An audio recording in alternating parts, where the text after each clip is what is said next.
From the boardroom to the locker room, sport captures the imagination like little else.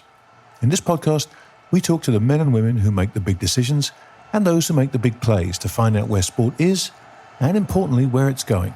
But we do so through the only eyes that matter, those of the fan.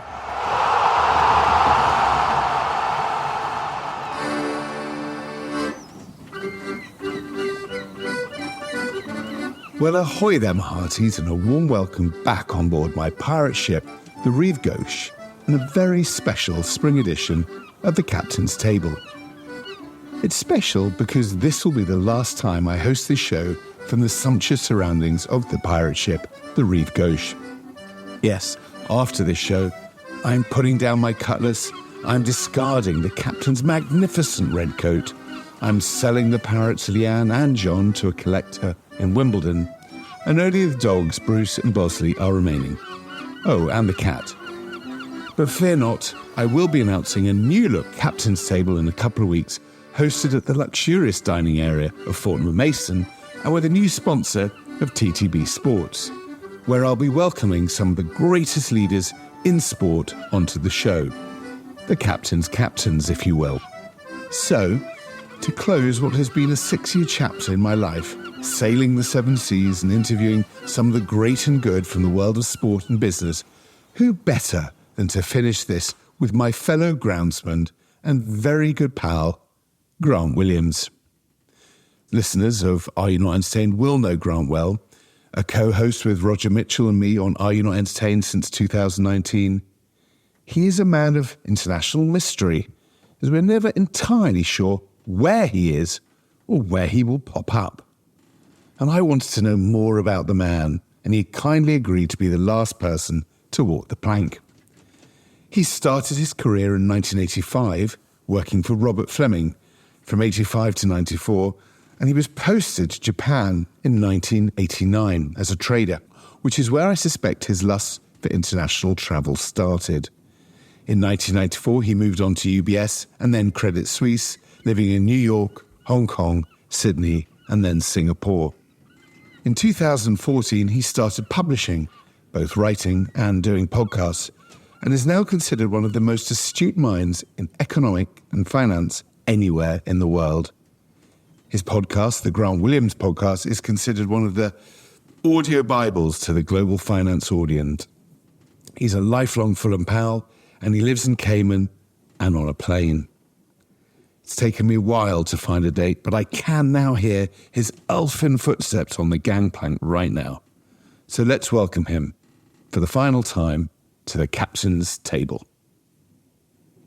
Grant Williams, welcome on board the Rive Gauche and to the Captain's Table podcast. Now, pull up a chair, make yourself at home, and watch out for the dogs, the cats, the 2 parrots, Leanne and John. It's a bit of a menagerie, as you well remember. The first thing I need to do as you come on board my fine vessel is I need to get you a drink. Is it whiskey, maybe a Chianti, or a pint of London Pride? What can it be, Governor? First of all, thank you for having me. I'm flattered to walk the famous plank behind all those celebrities, genuine celebrities whose footsteps in which I follow. But I've just got off a plane and I've been travelling basically for 24 hours to get back to Cayman from London. So I would love an ice cold beer, Gilo, if I can. And a lager beer? If you can swing it for me, I would love a Japanese Orion beer, just to be a little bit different, because it's really good. Yeah, only you could come get away with that. We'll ask the steward. I'll do my best. Alfred. Yeah, very good. Grant, I mean, we've done so many bloody shows together. I've never really found out that much about you because we've been listening to Roger most of the time. So let's make it let's make it all about you. Just for all our listeners they're so aware of the work that you put out, not just on Are You Not Entertained, of course, but also on the Grant Williams podcast, and something you've been doing for well over a decade. Is just tell us a bit about you. Where were you brought up? I was raised by wolves, Gilo. Raised by wolves. I'm going to do my best. I'm reminded of a joke I put in my wedding speech about saying that the best man speech is you feel like Elizabeth Taylor's 8th husband on their wedding night. You both know what you're here to do, but you've somehow got to make it interesting. And given the number of people that I've followed, Giles, I don't know, I might have to embellish this slightly just to make people not switch off 10 minutes in. I was born and raised in Kent, Farnborough, Kent, which is about maybe 15 miles outside London, and had what I would remember as an idyllic 70s childhood, kicked out of the house at 8 o'clock in the morning and told, to be home before it got dark. And that was that. I was out with my mates, and we had bicycles and we had a football, and I lived in a street that had 21 houses in this street. It was a little cul-de-sac. And in probably 15 of those houses, there was at least one other kid within 2 years of my age. We had an unbelievable little gang of kids, all roughly the same age. In fact, I've just got back from France helping my dad clear his house out as they move back to the UK after 16 years in France. And he found a picture of me and all the kids in my street that was taken, I guess, by someone's mum in the middle of some holidays. And it was extraordinary. I mean, so many kids, and we just had the best time. And presumably you must have been quite a sporty child, therefore, because you were kicking footballs around, hitting cricket balls, whatever it may be, in the street with your pals. I was never a cricketer. I played cricket at school because I went to a cricketing school. So I played, but kind of under duress. It was my least favourite sport, just because it was so slow and plodding, and there were such long periods where you actually did nothing. I played a lot of football, and later on, I played rugby and played a lot of basketball to a fairly decent level, which was great. But, we had skateboards and we had tennis. Wimbledon, I'm sure you remember this, Wimbledon fortnight, you couldn't get anywhere near a public tennis court because everyone sort of dusted off that wooden Dunlop racket that they had in the coat cupboard, and they were out pretending they were John McEnroe or Bjorn Borg. So I tried just about everything. I tried just about every sport imaginable. Squash, Eton Fives, Giles, if you can believe that. We had an Eton Fives at school. So I've had a go at just about everything. I'm so relieved. When you said cul-de-sac, I had this image that you were like Harry Potter and that you were locked under the cupboard.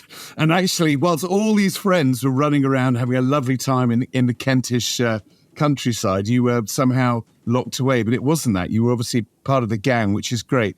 And within that, you have a great love of sport. It's something we've done with Are You Not Entertained? And I will come to your football passion in a second, but what was your earliest sporting memory as a boy in terms of seeing top class or professional sport in any way? Do you remember?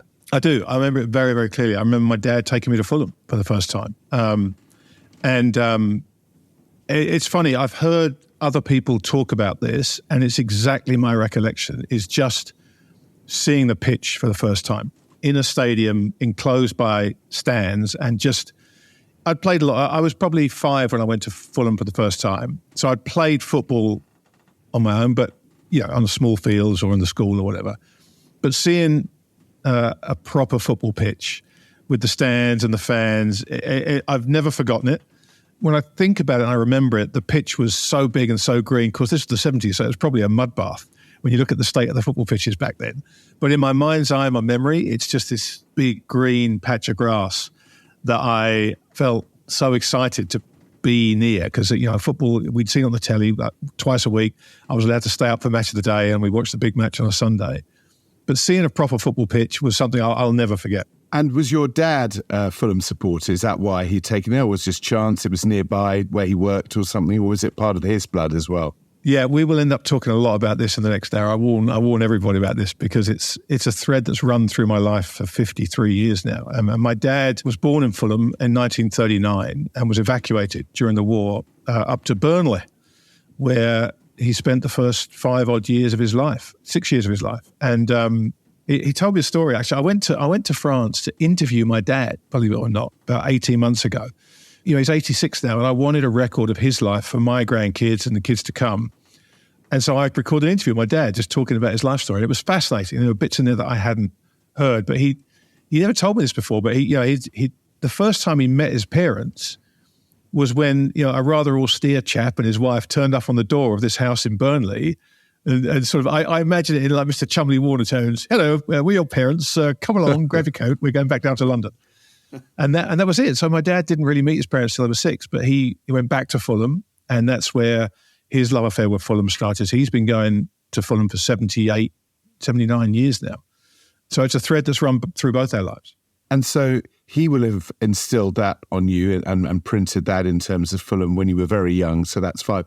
Did you therefore were your early sporting heroes all Fulham Football Club, or were there other heroes as well? Did you kind of go beyond Fulham, or was it, this was my field of dreams, said the young Grant Williams, and therefore my heroes are only from Craven Cottage? No, not at all, because Fulham, you didn't get to see that many games on TV back then, and Fulham were very, very rarely on the TV. So my earliest real football icon that I was absolutely enamored with was Kevin Keegan, with the perm and he was the England captain, and I guess I would have been around 8 or 9 at that point. He's the first guy I remember absolutely idolising. But then shortly after that, my dad, who at the time was the manager of the Cub Scout football team, of which I was the captain. I'm not sure if that was nepotism or not. I like to think it was talent-based, but it could just be nepotism. Now, this is the bit my dad would have to help me with this. I can't remember. We won a lot of games as we had a really good Cub football team. I can't remember if we went on a run where we lost a load of games and so my dad wrote to Fulham, or we'd won a whole load of games, so my dad wrote to Fulham. But either way, he wrote to a guy called Alex Stock, who was the manager of Fulham at the time. And also for any of those people out there who used to watch The Fast Show, you remember Ron Manager, the guy who would sit there with, oh, yes, wasn't it, jumpers for goalposts, that kind of nostalgic football manager. He was based on Alex Stock, the Fulham manager at the time. And my dad wrote to Alex Stock and said, look, I've got this group of lads here. I think we'd won a whole load of games. They've been undefeated for the season. They want to, is there any way they could come to Fulham and watch the players train? So he got a letter back from Alex Stock saying, we'd be delighted to bring the boys up. So we all jumped into the Cub Scout van and we went up to Fulham to watch them train. And they used to train at the Bank of England training grounds there. Yeah. Yeah, exactly. And so we show. And now at this point, Gilo, the Fulham team included Messrs Moore, Best and Marsh. So we had Bobby Moore, George Best and Rodney Marsh there.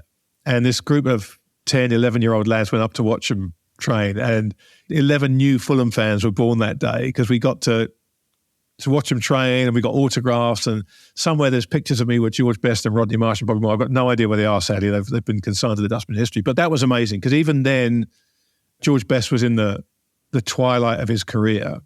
But I knew who Georgie Best was. We all had the song, Georgie Best Superstar and all this stuff. So I knew who George Best was. I knew who Bobby Moore was, obviously the World Cup winning captain, and Rodney Marsh. And they were incredible players. And even though they were in the twilight of their careers, they stood out like sore thumbs against the teams Fulham played. So those three became my idols because I got this chance to see them up close. And I saw them every other week in the Fulham jersey. It's amazing, isn't it, when sporting heroes come together. My own recollection, if I was in reverse, would be Somerset County Cricket Club and Botham Richards Garner, to watch them. And when you're a child and you are having this impression, particularly in as you say, the television was a pretty basic medium back in those days. They were your everything. And it sounds like not only was it Fulham with that emotional connection with your dad and his own love of Fulham, and then your own kind of upgrade, which is 3 of the great players who ever pulled on a shirt in the UK, you were set for life, weren't you? Yeah, I'm curious because I never saw Richards, Garner and Botham play for Somerset. Obviously, we saw it on the TV, but I'm curious as your experience there because I just remember those 3, they just somehow looked bigger and shinier than all the other players. Whenever they got the ball, there was something magical in the air, even if they did nothing with it. It must have been to watch Richards, particularly Richards, and Botham, I guess, are an Englishman, just to see those guys in their pomp amongst 20 other guys. And just there's something about seeing a real star like that. Well, you're right, and there is magical. I remember in 1980, the quarter-final of the Gillette Cup final, which I think Somerset went on to win, the first trophy in 104 years, was that Richards went into bat, cap swaggering out into bat. I'm 8, 9 years old, you're watching this guy, and he is slapping Kent all around the place. And then Botham comes in, who's only in for maybe 12 balls and hits 4 sixes, including one straight over our head that went into an ice cream van, but it didn't go out the other side like Richie Benno's commentary. It just bust the 99 machine, and there was disappointment. And then Garner bowled them out for 60. And if you talk about a moment in my own fandom, it was that moment where I watched the 3 greats do what they did best. But Richard slapping, Botham slogging, and Garner just... amazing. And The thing is about this, and I want to move on to your sort of more adult fandom and stuff, because it's this sense of legacy from childhood that creates fandom that then becomes unbreakable. And it seems to me, by the age of 12 or 13 years old, if you're a young person, that your fandom is really manufactured there and it's indelible. Yeah, I completely agree. Yeah, and that love of Fulham was immediate, and it's been there for the rest of my life. But, also around that time, we had the Argentina World Cup in 78, which was the first one. I vaguely remember little bits of the 74 one in Germany when Germany beat Holland in the final. But the 78 World Cup was the first one that I watched as a fan, as a schoolboy, as a footballer, all those things. And, to see all the tape coming down and to see Mario Kempes with his long hair, and it spoke to me in a way I hadn't seen anything like that. I watched a bit of Olympics, or I watched a bit of Wimbledon, or I watched the Cup final and all this stuff. But that World Cup in 1978 was transformational for me. And obviously England didn't make that World Cup. And Scotland were the home country hopes. And there was that great Archie Gemmill goal against Holland. And the 6-0 Peru victory, which, as an older man and a more cynical man, I was wide-eyed in childhood wonder when they won the 6-0, which is the only result that would get them through. But it had everything for me. And that gave me a sense of sporting occasion, what a meaningful, big world tournament could be. And from that age on, really, I watched everything. I watched Wimbledon religiously, and I watched the Ashes when it was on. And any meaningful sporting event, I would sit and watch. And it developed a love of sporting competition that has consumed me at many points in the ensuing 40 plus years. I mentioned in the introduction that, your career has taken you all over the world. Roger and I tease you a lot about never quite knowing where you are, but you've lived in some great cities around the world. And I wondered if Craven Cottage is the beating heart of your favourite stadium for obvious reasons in terms of what it represents, where else have you been to? What is your favourite stadium as a fan that you've gone to, maybe in Tokyo and Sydney or wherever it may be, where you've gone, wow, this place speaks to me? Yeah, it's a great question. I've been to so many, John. I mean, the old Yankee Stadium, even though I was a Mets fan, there was something about that. There was something real about it, that it was old, it was grungy, but that history, as a fan of sport and a fan of history, it was a great place to go. Fenway Park in Boston, another old school, battered up, but real. The roots of the game are in there. So I loved all that. Places like Tokyo, I went to baseball. I was a regular visitor to the Meiji Jingumae Stadium for the Yakult Swallows, who sucked when I was there, but we had tickets. And so I used to go quite regularly to those. Did you ever go to sumo? I did. The sumo was amazing. It was what an incredible day. I was hammered by the end of it. We were just sitting there drinking sake all day. But it was, again, and just the ceremony that goes along with sumo, it was extraordinary in the Budokan. It was just extraordinary. Sydney Cricket Ground, when I went to Sydney Cricket Ground, first to watch the Ashes and second to watch the bloody Swannies, mate. Oh, yeah. And, when you go to watch the Sydney Swans play after the game, the best part, which I was completely unaware of until I got there, the crowd will go on the pitch and kick a footy around. There's 100 footies flying around and everyone's on the pitch. It's magnificent. And it's those kind of things that you don't forget. But I think the most memorable sporting, let's call it, cathedral that I've been to has to be Augusta National. It just has to be.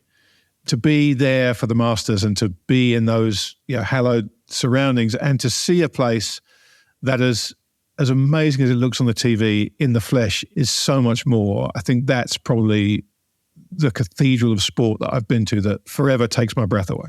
With subsidised cheese and pimento sandwiches and beer that you can egg afford. Mayonnaise, Charlo, egg mayonnaise. Oh, you're an egg mayo man. I'm not having that. We're not getting into that debate because it's been settled a long time ago. So it sounds to me, if I were to ask you as a fan, if you prefer watching sport, would it always be live? Do you like being in a bar? Do you like being at home with a bottle of red? Where do you get your ultra fandom? Do you know what? It's so funny, Jarlo. When you listen to other people answer these questions, you've got answers ready. And then when you throw at me, you find yourself thinking about it a bit more. And I don't think I have a definitive answer to that question because I find that golf, Masters aside, because there's something about that place that's magical, I find that watching golf is better on the TV because there's so much going on and it's impossible to see it. Whereas when you can watch it on the TV and you can watch all the change in the leaderboard live, it just brings that element of excitement to it that it's hard to replicate when you're either camped at one hole or you're following a player around. You just get it from the crowd, but you don't really see the ebbs and flows that you get in golf. I think something like the NFL, there's something about being at an NFL game that even with all the stops and starts, there's something about the crowds at those places that it means something to be there. But then I think, I've watched a lot of basketball over the years. Where did you watch that mainly? In the US? Where, in New York? Well, when I moved to Tokyo in 1989, the only foreign language TV channel I had was CNN. And so there wasn't any TV to watch. We had no Netflix. I used to go out and buy laser discs. When I'd go to America, I'd buy laser discs. I'd buy like 20 laser discs and carry them back to Tokyo so I could watch movies and stuff. But they ended up getting two, NHK1 and NHK2 were kind of satellite channels. And they had the US college basketball on it. And I'd played basketball at school. So I was a basketball fan. But I hadn't really seen the college stuff because that wasn't really shown on TV in the UK. So I watched a lot of college basketball for those 4 years in Japan. And I became absolutely enraptured and fascinated by college basketball. And to this day, I'll still sit and talk with Americans about, college basketball players in the 80s and 90s. And you can see them in their eyes going, how the hell do you know all this nonsense about Ramil Robinson and Seton Hall and the Fab Five and all this stuff that I lived and breathed when I was watching it? And I took that love when I went to the States, and I would go to Madison Square Garden a lot. I wasn't a Knicks fan, but I was in New York. And for me, I fell in love with Magic Johnson, the Showtime Lakers, but Michael Jordan and those Chicago Bulls. I went to see them whenever they were in town. I would beg, steal, or borrow a ticket. And, I was fortunate to see Michael Jordan play in person maybe half a dozen times. And there was something about seeing, to my mind, the greatest that has ever lived, play. And each time I saw him, he elevated himself above the rest of the players, above the game. He's the most extraordinary athlete I've ever seen because he, night in, night out, he performed at a level that I think only he's ever been able to perform at. And it was truly extraordinary to watch him in his pomp. It really was. Yeah, and, the documentary and everything about all of that era was astonishing. And I didn't grow up with basketball. One was aware, obviously, of Jordan and the whole commercial machine. But perhaps this is a time when the hyperbole of marketing doesn't do justice to the reality of the athlete, if that makes sense. Normally it's the other way around. I think you're right, Jallo. And I think his legacy has been burnished by The Last Dance, which is the best sports documentary I've ever seen. I've watched the whole thing 3 times. It's just an amazing piece of work.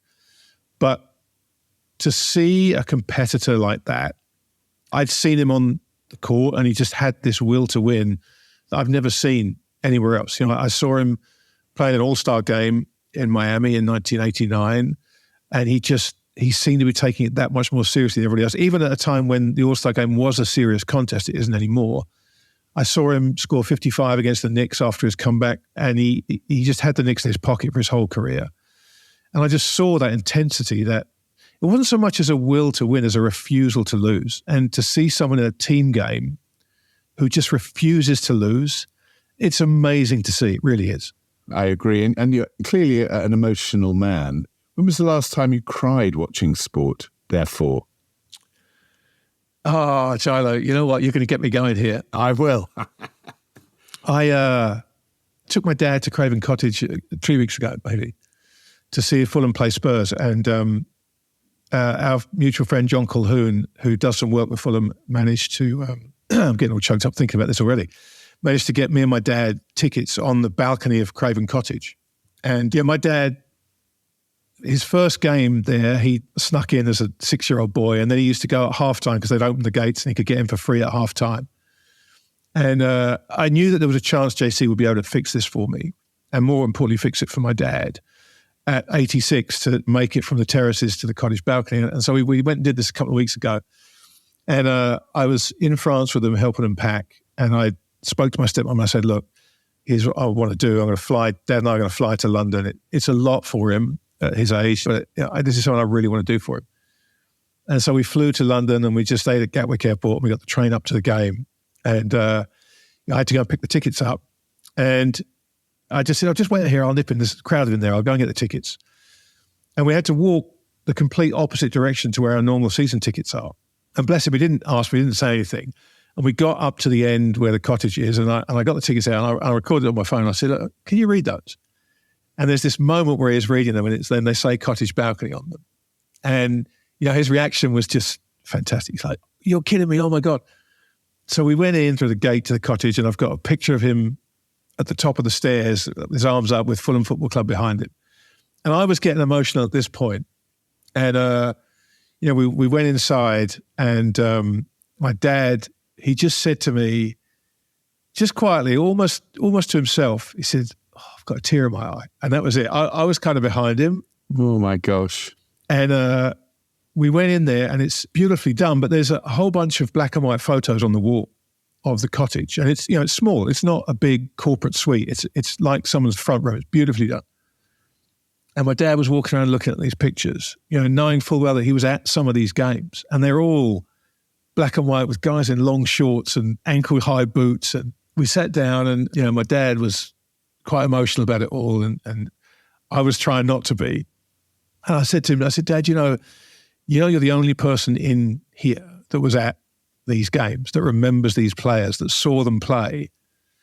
And to get out onto the balcony, there's a little hallway, and it's got like a stained glass door at the end of it. And thanks to JC again, I'd been there once before. I'd done this on my own once before, which is why I was so determined to do it with my dad. And this stained glass door.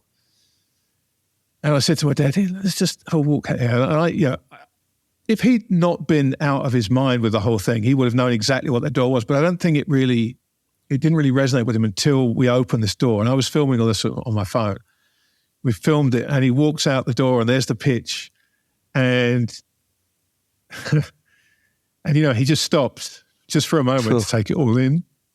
And we watched the game, and we won 2-0, which was the icing on the cake. It wouldn't have mattered if we hadn't. And after the game, everyone had gone. We sat in, and I said to him, let's just stay for a bit to let the crowds go down, and it'd be easy for him to walk back and stuff. And pretty much everyone had left. There was me, my dad, Hugh Grant, who was in there, the CEO of Fulham, and Nina, who I probably won't listen to this, but Nina, if you're listening, thank you so much. And I took my dad back out onto the balcony, and everybody had basically left. It was just me and him in the whole stadium. The place was basically empty. There was a couple of players warming down on the pitch and stuff. And he sat on the balcony, and I took a photo of him. And at the time, I was very aware of that picture and what I know that picture will come to mean to me. Yeah. And, it's stupid, but it's Fulham, and it's something that he and I have done together since I was 5 years old. I'm 58 now. So it's that sporting bond. And to talk to my dad about this when I interviewed him, and he talked about how when he and my mum had split up, he would go to Fulham, on a Saturday, and he'd just sit quietly on his own in his seats, and it was a respite for him to be in the stadium with all these other fans, with all their problems, and all of them forgetting about everything while they watched Fulham get beaten 6-0 by Carlisle probably most weeks. But it's something, it's impossible. Anybody that has this connection knows exactly what I'm talking about, and anyone that hasn't experienced it will never understand it. And it's funny, I've talked about this with Rog this day, and I've had people message me on Twitter and send me emails saying, I get it. I know exactly what you're talking about, and hearing you talk about that moved me and made me think about my own relationship with either a club or my dad or something. And that's the power it has, It has this power to make you feel things. And you, Giles, I've quoted you so many times because you said this in a very early podcast. So you said sport is a thing that matters the most, that doesn't matter at all. And that is just such a beautiful encapsulation of what it means to be a sports fan, but also what it means to have a connection with a club, a team, especially one like I have, through my father. Well, I think you very, very movingly and very beautifully perhaps shared with us why sport matters in terms of, we talk about this on that podcast about the business of sport, the finance of sport, the growth of sport. But there is the intangible, which is the emotion of sport, which makes it different. And it makes it not like a play, not like a pop concert, not like a Netflix film, whatever it may be. And I get it. I think everybody who listens to this podcast would have a similar tale in some way. And all I can say is how glorious for you that you're able to do that for your father, and very magical. I want to sort of bring us back down to earth. You've obviously, if you'd invited me to Fulham, I was actually away, so I wouldn't have been able to make it. But if we'd been going together, what would your half-time food be that you'd share with your old mate Gilo at Fulham? What would it be? What at lunchtime, say? It'd be a pie and a pint, Gilo. Very straightforward. A pie and a pint. Meat pie, chicken pie? Yeah, it'd be a steak pie for me. That was the right answer. Yeah, I think it's the only acceptable answer, frankly. Yeah, pie and a pint at half-time. Or when I was a kid, it would have been Bovril. Before I was allowed to have a pint. Where is it? It's St George's, or one of the open venues where you get Bovril with sherry in it. That's world class. I've never tried Bovril with sherry. Oh, no, it's absolute banger when it's a bit cold. Well, let's just rattle through. What event you've travelled? We talked about that. You've lived, not just travelled around the world. What's some event that is on your bucket list that you've never been to that you would absolutely give one half or the other of your anatomy to go to? This is an easy one. And every time I've heard someone ask this question on the captain's table, and so many of them have answered either the Masters or the Super Bowl. I'm lucky enough to have been to the Masters, so I checked that off. The Super Bowl I haven't been to, but I just feel like it's too much nonsense and not enough sport. But for me, the answer is the Final Four, the NCAA basketball, which is happening this coming weekend, actually. I've never been to that. As I say, I watched them in Tokyo for 4 years, and I've watched them ever since. And the Final Four is, if it's not the best tournament in sport every year consistently, then it's up there in the top 3 or 4. It's a fantastic tournament with upsets and incredible performances and buzzer beaters. It has everything every year. And I've never been to the Final Four, and I would love to do it one time. Well, why don't we get in touch with our mate Mike McCarley, who's been so involved with TGL Golf, and let's see if we can do that. I've not been to that either, and I'll definitely be amazing. That. They won't have Bovril there, I dare say, but they might have everything else. No, we can bring our own. I'll bring the Bovril, you bring the sherry. Our own jar. So let's just move quickly on to golf, because you've mentioned the Masters. We've both been lucky enough to go to the Masters, but I know you're a golfer, and I know you're a passionate golfer. Have you ever played golf with any of your sporting or even indeed business heroes, or people where not just the daunting prospect of hitting the ball off a first tee, which is daunting enough for most golfers anyway, but then surrounded by someone who raises the bar in terms of notoriety? Have you ever been exposed to that? I haven't played golf with any of my sporting heroes, but I've played golf with Eddie a few times, which is Eddie Pepperell. Yeah, but Eddie Pepperell, who is just wonderful company. And to see somebody that good up close is just fantastic. And as I say, he's terrific company. And my friend Ned and I played with he and Matt Wallace at Sunningdale one time. Right before the two of them were off to play the US Open at Winged Foot. And we had a fantastic day. And Ned and I said to Eddie and Matt, look, if you two are grinding, preparing for the US Open, go for it. If you want to take your time over every shot, you do you, and Ned and I will just watch. And they said, no, we're just going to have fun. Don't worry about it. And they both casually, I think, shot 64 off the back tees around Sunningdale. And it was just, it's so incredible to get to watch someone that skilled up close. I should probably add, I don't think either of them broke 80 at Winged Foot. I think that's the difference, right? When you get to a US Open setup, Matt may kill me for this. I'm pretty sure Eddie told me he didn't break 80 at Winged Foot, even though he came away saying it was probably the best golf course he's ever played. So no, I haven't had the good or misfortune to do that. Well, that's pretty awesome. Anyone who's had the privilege of playing with professional golfers, exactly to your point, understands that it's a different game they play. Oh, boy, the ball sounds different. Everything just sounds different. But then if I could ask you to make up your dream foursome of people you would play golf with, let's make it at Augusta National, just to sort of give you the icing on the cake. But who would you have? Do you know what? So I've always got an answer to this too, Gilo. And now, dead or alive? Anyone you like. Oh, okay. I'm actually going to stick Eddie in there because he's so much fun to play golf with, and it's just a treat to watch him. But then away from that, geez, I really should have had an answer for this, shouldn't I? I've always got four people I want to play golf with. I am going to go with Roger Federer. Oh, I thought you were going to say Roger Mitchell. I've done that. Never again. No, I lost a 4-ball match to Mitchell Me and John Colquhoun lost a 4 match, and he has not stopped whinging on about it since. And he's not given me a chance to exact revenge. So I'm going to take Roger Federer. I am going to take. I've got one more, I guess, haven't I? If you're taking Eddie, yeah. So you got one more. Basketball player, Michael Jordan. No, I wouldn't want to play golf for Michael Jordan because he's too competitive.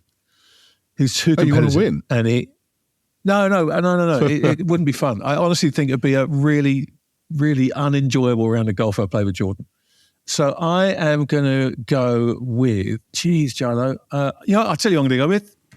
Darius Rucker, the lead singer of Hootie and the Blowfish. Oh, there you go. Who also has a connection to Charleston, South Carolina, where I love to go. He's a great golfer. I love his music. And I think he'd be terrific fun. So there you go. Eddie, Darius Rucker and Roger Federer. That is a foursome that I've only just conceptualized as we're talking. Eclectic and glorious. Well, let's see if we can get that happening. Grant, we now come to the part of the show that I've always called the Captain's Broadside, where I just ask you slightly nonsensical questions. So you have come across this magnificent ship, the Rive Gauche, and obviously we're free to sail anywhere your heart would choose. So firstly, where is your dream destination? Where can we drop you off? I am going to get you to sail me without hesitation to the port of Charleston in South Carolina, where the US Civil War started. And Charleston is my favorite city in the world. I absolutely love it. And I've been going there for 30 years and I will go back any chance I get. I will set the sextant now and get that going. And obviously, as my guest, we're going to feed you. And first night, you get to choose the 3-course meal. And I'll throw in a cheese course free of charge. That's just on me. But your 3-course meal, what is the Grant Williams meal? I'll get the chef onto it. All right. This is going to be a bit off-piece, Jarlo. I'm going to have ramen to start. The best bowl of ramen you can find so far that I found at a place called Seven in Dallas, Texas. I have a bowl of ramen, and then I'm going to have sushi for my main course. I love sushi. And then dessert, I'll take any dessert, Jarlo, but let's make it nice and simple. Let's have, in honor of you, I'm going to have an Eton mess. How's that? Oh gosh, God love you. Yeah, all right. All of that can be done. We'll get the chef onto that. We also have given you a beautiful cabin with ensuite bathroom, which is unlikely for a 17th century pirate ship, but go along with it.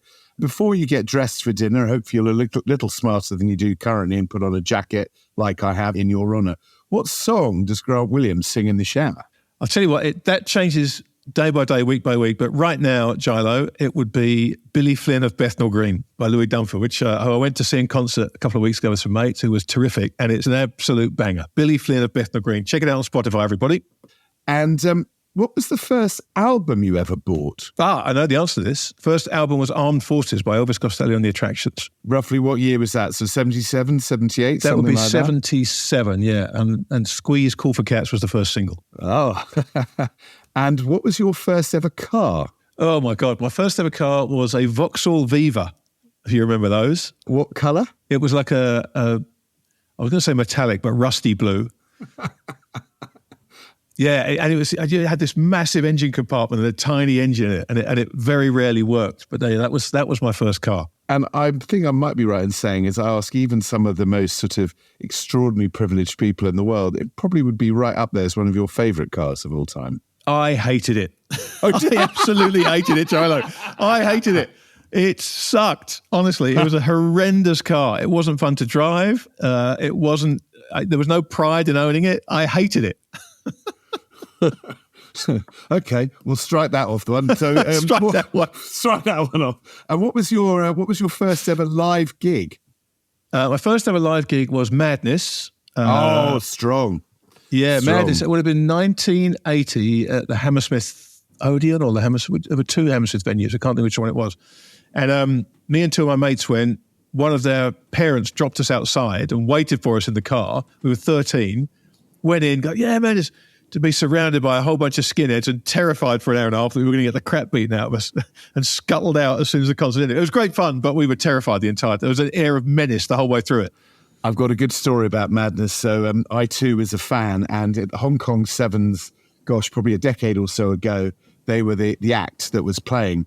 And so after the Sevens, they came backstage and then we came down to a hospitality area. And as you know, I play the piano. and to meet Suggs and all the gang, they said, well, come on, get on the piano and play. And I got stage fright. I completely forgot how to play the piano. And I had this moment, and Suggs comes up to me and says, I've heard all this that you posh twat, you can play the piano. I think you're shit. I've never lived it down. It was awful. What a chance. What a chance. Oh, dear. What is your own favourite karaoke specialty then? If you had to get up in a bar and people are going, go on, Granty, give us your best. Do you have a kind of one that you can knock out for the, as it were? I only have one. There's only one song that I can sing even remotely again. And when you live in Japan for 4 years, believe me, you discover your karaoke limitations over and over and over again. That is Mac the Knife. I can just about sing Mac the Knife in key. But my finest karaoke moment was me, my mate Whipper West, and I can't remember who the third person was. Why we played the Whipper? Pips. That's a story for another podcast. Okay. But we... Tonight, Matthew, we are going to be the Pips, and we sang backing vocals to Midnight Train to Georgia, all the woo-woos and all the, so we climbed on his horse and all that. And so that, more than a solo, my karaoke party trick these days would be being one of the Pips, getting someone else to sing the lead and coming in with all the backing vocals. You've always been a bit of a Pip to me, Grant, so I'm sure we can organise that as well. And finally, if we could smuggle... your most treasured possession, given this is a pirate ship and all of that, and we could smuggle something on board and bury it safely in a lovely chest so it was safe for all time. Do you have anything that sentimentally you would just have and want to sort of keep hold of for all times? Do you know what, Joel? It's such a great question, this, and I really don't. I was going to come up with the trite answer and say I'd take my kids and my grandkids, but I need to come up with something. And the only thing that I can think of that I would say, and it's funny because I'm looking at it right now, I still have the ashes from my dog, Mac. You're not going to get me crying again, you bastard. Oh, my God. Who passed away a couple of years ago. And it truly, truly broke my heart because he died very suddenly, and he, right through COVID, and he kept me sane and got me through COVID. There's no exaggeration. And he passed away suddenly a couple of years ago, and I still have his ashes, and that would be the one thing that I think I would take with me. Well, I've got a couple of these mutts with me on board, so maybe I could get them to join them. They can all go together. Grant, enough. We have covered a lot of ground, and you have been not just a wonderful guest as a great friend to me and to all the many listeners on AYNE Entertainment, but also the joy for me of having you as my last guest. I loved having Roger on the show, which was about just over a year or so ago. Yeah. Getting him to get emotional and to sort of dust down the real Roger Mitchell, which, as we know, is absolutely soft as shite and not nearly as scary as everybody thinks he is. But to hear your stories, particularly about your old band and what that means, is just, in a way, is almost the highlight of the 6 years of doing the show. So firstly, thank you very, very much for doing this last show with me. It's just such a joy. My friendship with you and Roger and all of the crew at AYNE Entertainment, with James and Rafa and all the guys, is just very, very special. So thank you for your time. I thought you were joking when you asked me to be on this. I really did, but it's genuinely a real pleasure and a real honour to be alongside your previous guest. So thank you for letting me do this. I've enjoyed every second of it. Well, I think everybody will do. And to all our listeners, thank you for all the shows we make. This is not the end. There will be another form of the Captain's Table coming up in May. The British and Irish Lions tour is coming up, which is going to keep me quite busy, both with my day job, but more importantly, meeting people who I think could be brilliant guests, both for the Captain's Table and the other shows that we do. Please do review us, as Grant always says. It does make a difference. I'm going to be doing all your lines now, Grant. Can you believe it? This is great. I was sitting back and watching you. You can follow us on Twitter, and that's EntertainedR. You can follow Grant. I don't know. Are you a Twitter man? You are, aren't you? You don't do LinkedIn. I remember that. So what's your? How do people follow you? At TTMYGH, which is just the acronym for things that make you go hum. And what a lot of followers you have, I hope your many followers will listen to this. It's a real insight into a very special man. And for my 8 followers on Twitter, you can follow me at Giles Morgan, at Giles Morgan 71. To all of you, thank you very much for all your listening on the Captain's Table, and see you next time. Are we going to scuttle the Rive Gauche now?